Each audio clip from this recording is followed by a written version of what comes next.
How do, and welcome back to another episode of the Ginger Shed Man.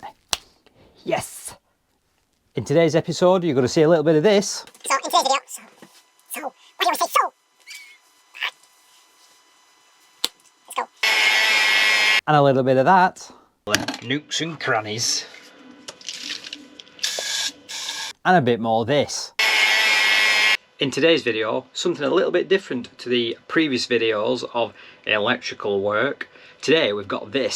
Right, last weekend I was tidying out my granddad's little shed in the garden and came across this box. And I said, "Oh, Grandad, do you want to keep this?"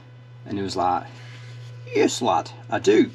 I want to keep it because it was my dad's." And I said, "Oh, so what's in it then?" And if we reveal the little box, as you can see, homemade little thing, full of grease and oil and all kinds of crud really from the years gone by. Handmade, ply, but inside we have some little goodies. And in here we've got some calipers, some more calipers, external, internals. I've got glasses case. I've got my Great Grandad's initials on, Jack. There's some little more instruments in. The micrometer, I think that is. Depth gauges. More calipers that can't open. Little 6-inch rule. That's pretty funky actually, that. Got some shims, some slip-ins. That's what she said. Again with my Great Grandad's initials on. And all kinds of other plethora of stuff. Got some blue marking as well. I think it's even got Grandad's fingertips in there. Not his actual fingertips, obviously. His fingerprints, Dean, fingerprints, and even a little pencil. A little stubby as well. There's a fair little few things in there. Now, the thing is with some of this is that I actually do have modern versions of this, but I'm going to clean these up in this video because some of it is really cool. And some of it I would actually probably use, like things like this, and maybe not micrometers, but I'd certainly use calipers like that. Depth gauge, often use a depth gauge, but I've all got modern ones of them. So I thought, why not, in today's video, clean these up a little bit, get them working where you can actually use them. I've got to clean the box up as well, and see what we can make of it all. I haven't really thought about how to clean them up that well in detail, but looking at some of them, I reckon if I get the Dremel with a really high grit cleaning wheel on, probably pull some of the crud off there. So yeah, so let's get them all out, see what's what. Some of it will need soaking, I think, in a bit of WD, just to liven some of the joints up, because that's not too bad actually. Anyway, let's get a bit of a work area going, and we'll get them all lined up and see what we can do with them. Nice one. Rightio, I've set some out. There's the ones you can see on the top of the box. These are the main ones that I'm going to try and work on. Just because I will probably use these from time to time in the shed doing various things. So these are the ones I'm going to work on. I think the most difficult one looking is probably going to be this depth gauge. This looks like it's really welded together and real rusted as well. I don't know whether you can see that clearly on the GoPro. That's proper rusted on that edge. I'm not sure whether me attempting to clean it up is going to get that off, but we'll do. we'll do what we can. Again, it's got my great granddad's initials on. The other thing I've noticed with most of these as well is they're actually all Sheffield made. It's a bit of a rarity these days getting tools that are made in England. But I think most of these are actually showing as Sheffield made, which is cool. Right, so let's get some tools and some WD and see what we can do. First off, I'm going to spray some WD in this little plastic cup, and what my aim is to, on some of these, you can see right in these little screw joints here, is trying to get some WD right inside there. I'm going to spray a bit in, I'm going to paint it on and see what we can, then we can try and get it in all the nooks and crannies.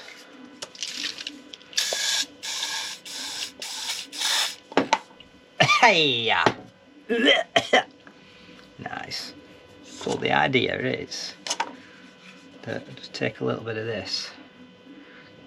Instead of soaking all of it, is just gradually, what you can see this, open it up, and as we go along I shall just keep turning that screw, just keep pasting it on.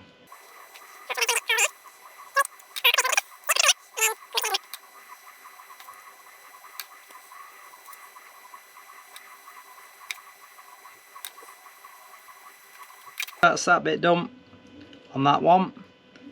It's really right in the top here where the pivot is for the two legs, really cruddy in there, so make sure you just slap it on, not doing any harm. In fact, the WD is doing a real good job of cleaning the rust off as well, which is good. You can actually see it. Actually, we'll oil all these up as well when we're done. Probably give them a coat in some wax as well, keep the rust at bay.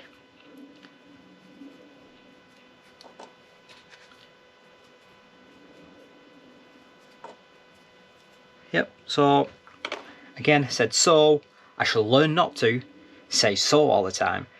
Let's stick some gloves on and we'll have a bash with some of the others.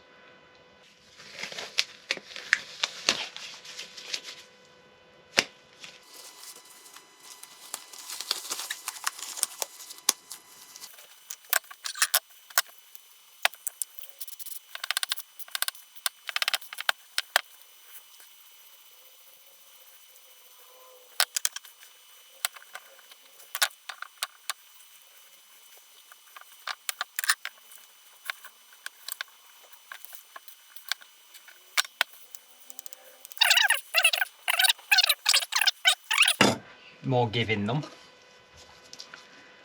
And these ones are proper stuck. We'll give these a hit with WD and see how they come out.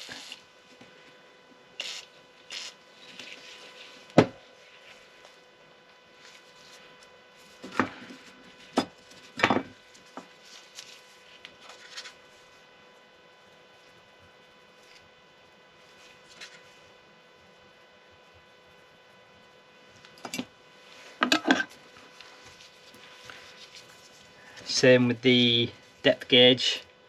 This one is rock solid, it's not budging at all, that. Just try and get it squirted in there wherever we can get some to run in, hopefully. Hopefully we can get a grip on that and get it turning. Whoa, see, look at that. Already there's a bit of movement in it, which is good. Real good. And now I can get a bit more right in where that screws.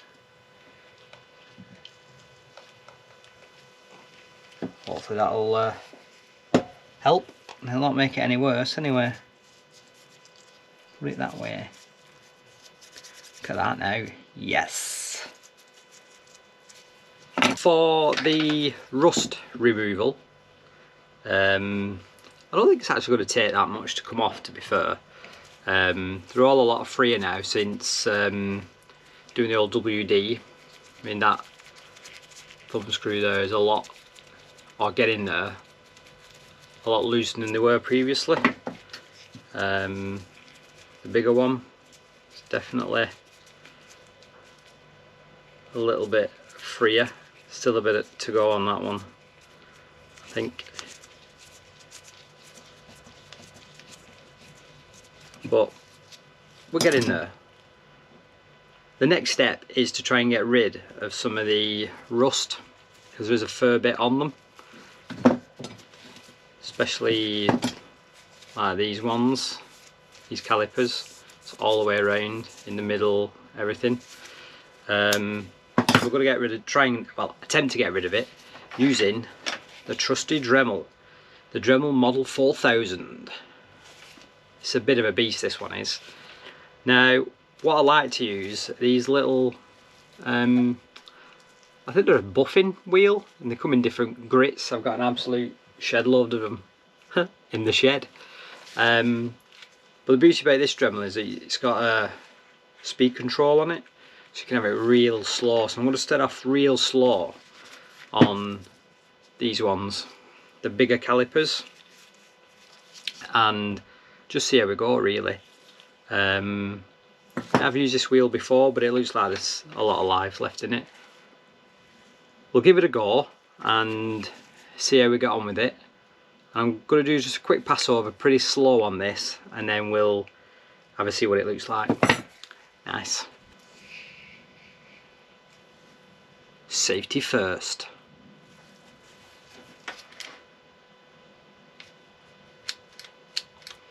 Oh, I thought that'd been a really good link.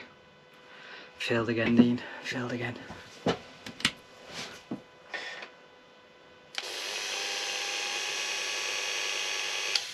I also, in my part time, at the weekends, do dental work. If you're interested, give us a comment and I'll try and fit you in. Thank you.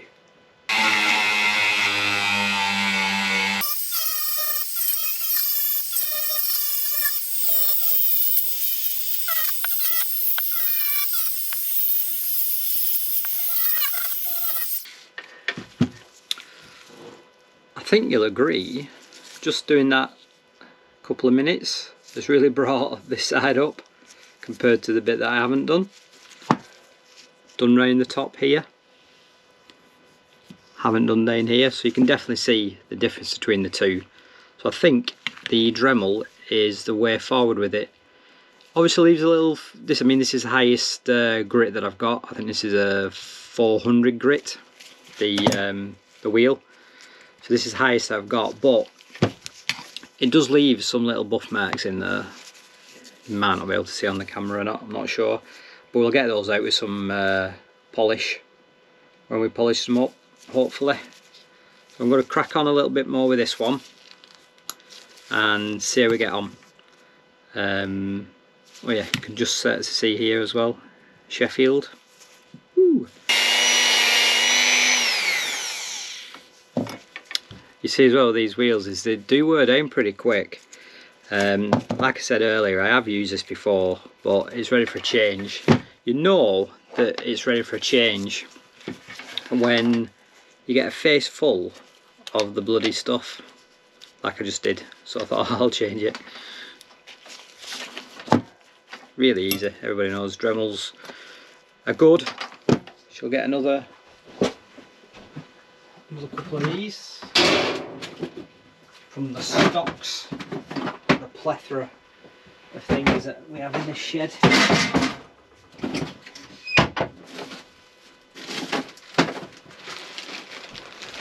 As you can see, we have lots and lots of these to go at. Now they're all different colours for different grits, but I'm almost certain that these are the finest grit. I think they are.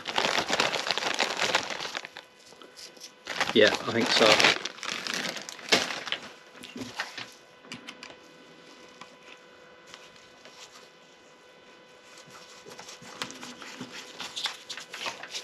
We'll reload this one.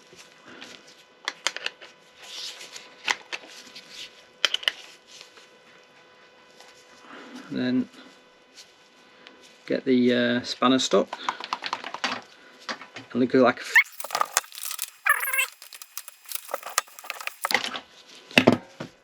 at last. What a total donkey.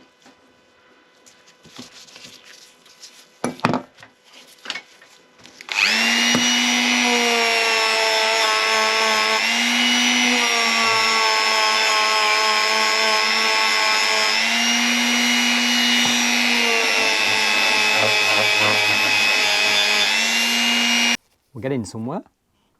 It's looking quite nice. What I've decided to do is do this over a couple of videos. That way I can really give these a good clean up instead of trying to do them in like a couple of hours. And with the box, I mean the box is going to take a while to clean up. So I decided I shall concentrate on this one for this video. And then in the next video I shall have done the rest of the tools that I've picked out, and also we'll work on the box because I think the box is going to come up pretty cool if I can do it justice. So yeah, we'll concentrate on this one, get it a little bit more buffed up, and then we'll give it a polish and we can see the before and then we can see the after. Yep, let's crack on with that. Don't go anywhere, because I'll be back. I've now got some wet and dry sandpaper, which is 1000 grit, I think, this one. And some good old fashioned, just some liquid soap. This is what I use to do the windows at home, outside. Quite like using this, just gives it a little bit of lubrication for when you're giving it a good sand. Yep, so we're going to do a little bit of hand sanding and see if we can get it up any better than what the Dremel does. And we'll take it from there. And then hopefully we can give it a bit of a polish. And hopefully this one will be done. I don't know if anybody feels the same, but there's nothing better than a good hand sanding, I don't think.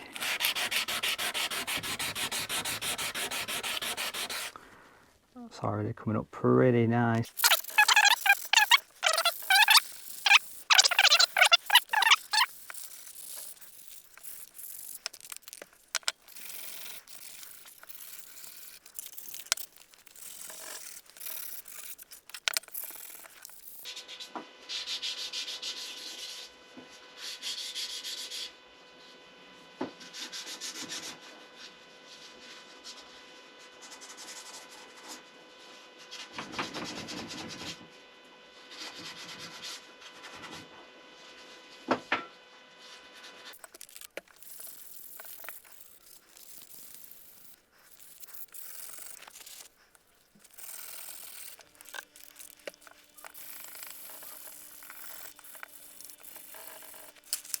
Okay, there we have it.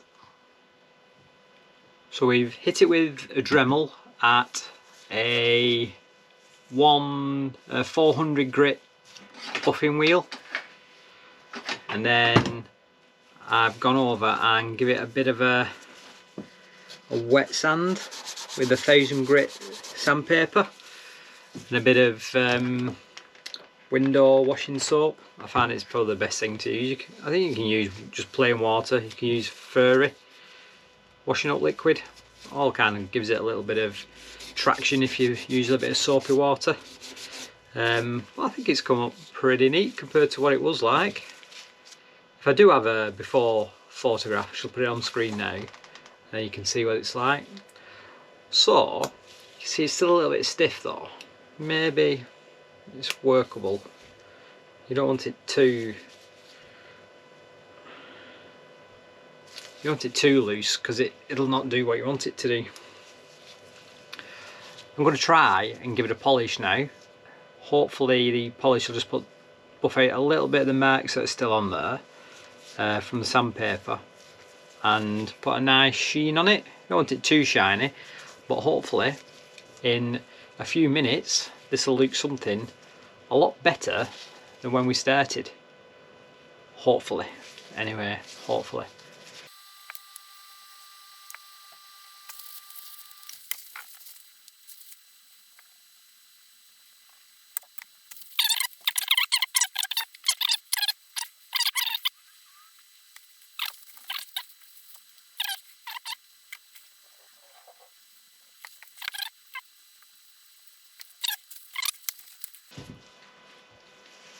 Okay, polishing wise, I'm just going to use regular original T-cut. Love this stuff, really good. Oh, it's thirsty work this is.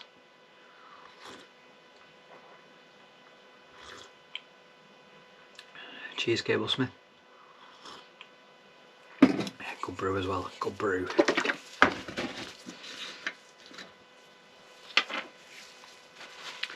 Let's try a bit of this. See what we like.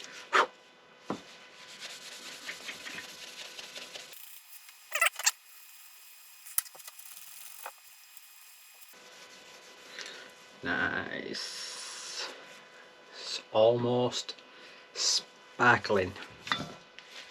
Right, I'll do this and then we'll see how it turns out. Absolutely love these bench dogs, really for woodworking. Put your woodwork on, and then as you're sanding or painting or whatever, it doesn't move about on the work surface. But I use them for all kinds of stuff. Nearly they're coming perfect for this, seeing they've not got a vice.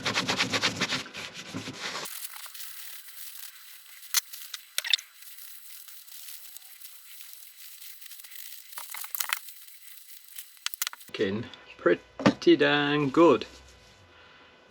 T-cut's just give it a little bit of a shine, got rid of all the crud off there. Let's give it a buff up.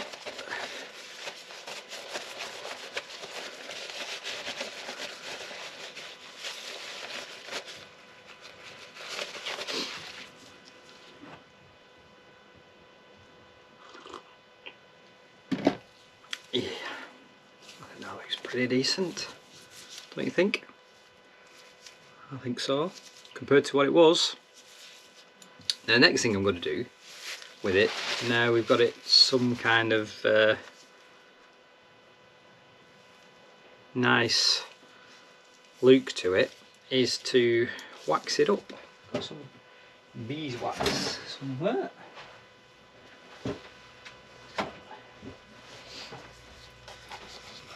Now what the wax should do is just stop it from going rusty. Just a little bit, don't need a lot. Put the old waxy bobs, the old beeswax on there. Handmade beeswax. Not made by me, made by bees.